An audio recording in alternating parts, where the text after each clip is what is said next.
আজি পঢ়িবলৈ লৈছোঁ ৰক্তিমা বৰুৱাৰ কবিতা তৰপে তৰপে সপোনবোৰ খহিছে। আৰু কবিতাটো পঢ়ি দিয়াৰ আগতে এটা কথা কৈ লওঁ যে ৰক্তিমা বৰুৱা হ'ল জনপ্ৰিয় লেখিকা। বাইহাটা চাৰিআলিৰ নিবাসী ৰক্তিমা বৰুৱাই ইতিমধ্যে ভালেকেইখন গ্ৰন্থ ৰচনা কৰি অসমীয়া ভাষা সাহিত্যৰ ভঁৰাল চহকী কৰি তুলিছে। আৰু সেইগৰাকী ৰক্তিমা বৰুৱাৰ এই কবিতা তৰপে তৰপে সপোনবোৰ খহিছে। কত ৰজনীৰ ঘুমতি হেৰাল তোৰ কেঁচুৱা আমনিৰ আবডালত, তাকুৰি ঘোঁৰা দি ঘূৰিও যে মোৰ লগা নাছিল ভাগৰ, তই যে মোৰ নয়নৰ মণি আচলৰ ধন, তোৰ বাবেই মোৰ সপোন, তোৰ সুখত তোৰ দুখত মোৰ জীৱন, এদিন তই ডাঙৰ হবি কোনোৱে ঢুকি নোপোৱাকৈ, সৰু সৰু মানুহবোৰ ঘূৰি ফুৰিব তোৰ সৌৱে বাৱে, অজান দেশত তই তুলিবি তালিবি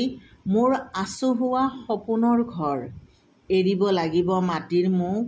তই যে মানুহ হ'ব লাগিব, সময়ক সুৰুঙা নিদিবি বোপাই, যিমান পাৰ খৰ কৰ, এইকণ সুখ নিদিবিনে মোক, ওচৰ চুবুৰীয়াই ক'ব ল'ৰাটো মানুহ কৰাত কম কষ্ট হ'লনে মানুহজনীৰ, মোৰ যে ভৰি থ'বলৈ ঠায়েই নাই, কি যে আনন্দ এৰা তোৰহে এতিয়া সময় কম, তই বৰ মানুহ হলি, মোৰ বাঢ়ি অহা বয়স সৰু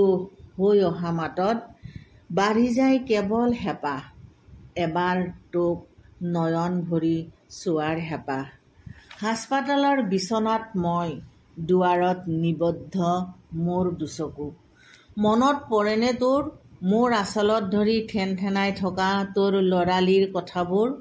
মনত পৰেনে বোপাই, ভোক লাগিছে মা, ফলিপুঠি দলিয়াই পীৰা পাৰি বহা সেই উৰুষা আখল আৰু কৰকৰা ভাতৰ কথা, কি যে দিন আছিল সেইবোৰ,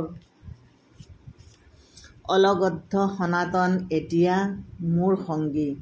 সি নথকা হ'লে অথবা সিও তোৰ দৰে ডাঙৰ মানুহ হোৱা হ'লে মোৰ কি হ'লহেঁতেন বোপাই, আচলতে মানুহ বনোৱা সপোনটোৱে ভুল আছিল মোৰ, তোৰ দোষ নাই অ' বোপাই, বৃদ্ধাশ্ৰমৰ চিটটো তয়ে ঠিক কৰি দিছিলি, উপায় নাই তোৰ, ইমান আঁতৰৰ পৰা কৰিবিনো কি, আচলতে এনে সপোন দেখিব নাপায় অ' বোপাই, যি সপোনে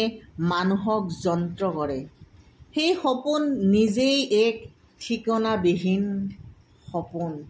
হাস্পাতালৰ বিচনাত এতিয়া মই আৰু তৰপে তৰপে সপোনবোৰ খহিছে মোৰ।